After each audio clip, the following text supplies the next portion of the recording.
Ils ont 2 jours pour restituer les notions acquises durant les 9 mois de formation. 173 candidats de l'Institut de formation et des écoles en gérontologie, partie formation du groupe ASDEPAC à Pointe-Noire, sont en session d'évaluation pour l'obtention du diplôme d'auxiliaire de vie aux familles. Bon, ce matin, nous avons eu une activité pédagogique qui consiste à évaluer les apprenants qui ont suivi une formation. Et au cours de cette formation, ils ont acquis un certain nombre de compétences. Et il va de soi qu'ils soient évalués pour savoir si ce qui a été enseigné a été acquis. La formation est basée sur l'acquisition d'un certain nombre de compétences, parmi lesquelles figure en bonne place l'accompagnement d'une personne vivant avec handicap dans les gestes de vie quotidienne, dans ses activités de vie quotidienne. Il y a eu également la transmission de l'information et également les soins à proprement parler à l'endroit des personnes vivant avec handicap. Dans ce soin, on peut voir les soins promotionnels qui sont basés sur l'éducation, l'information et la communication. Nous avons les soins d'appui qui consistent à appuyer les agents de santé, plus précisément les infirmières ou les médecins.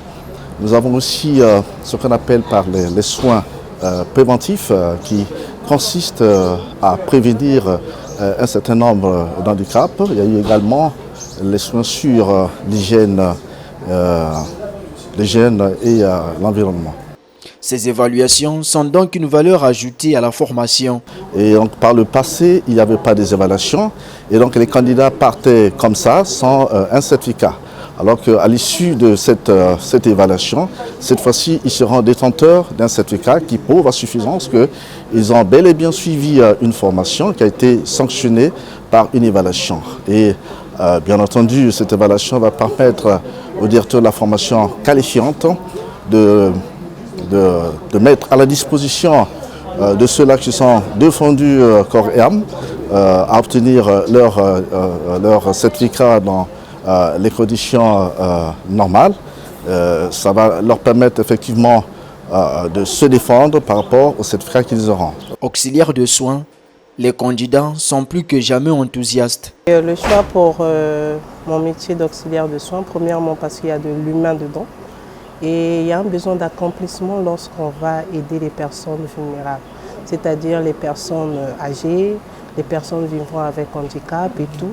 Donc ce sont des personnes qui sont beaucoup délaissées dans la société. Donc nous, on vient pour rapporter une certaine dignité à ces personnes et pour nous, c'est un sentiment d'accomplissement de participer au bien-être de ces personnes. Être là avec ces grandes personnes-là, c'est déjà échanger et les apporter du réconfort, c'est vraiment quelque chose de bénéfique pour moi parce que ça m'apporte aussi de l'expérience. C'est un vécu qu'ils partagent avec moi. Et moi, en ayant ce sentiment d'utilité vis-à-vis de ces personnes que j'accompagne, c'est un sentiment de bien-être parce que j'ai accompli quelque chose de bienveillant et je me sens vraiment utile à la vie de quelqu'un. Donnant quitus à la session, le directeur départemental de la formation qualifiante et de l'emploi de Pointe-Noire a salué la démarche de l'IFEG. C'est une structure déjà du point de vue de la vision qui est spéciale, tout simplement parce que au Congo, généralement, c'est des formations orientées vers les finances, banque, assurance. Et là, c'est des formations spécifiques qui requièrent effectivement la connotation d'apport, c'est-à-dire un individu apporte pour autrui. Notons que cette session, dont les lampions vont s'éteindre le 15 juillet 2025, se tient également à Brazzaville. Les formations en auxiliaire de vie de l'Institut de formation et des écoles en gérontologie, filiale du groupe ASDEPAC, sont ouvertes à toute personne désireuse d'assister les personnes vulnérables. Les intéressés devraient être munis d'un passeport et avoir la maîtrise de la langue française.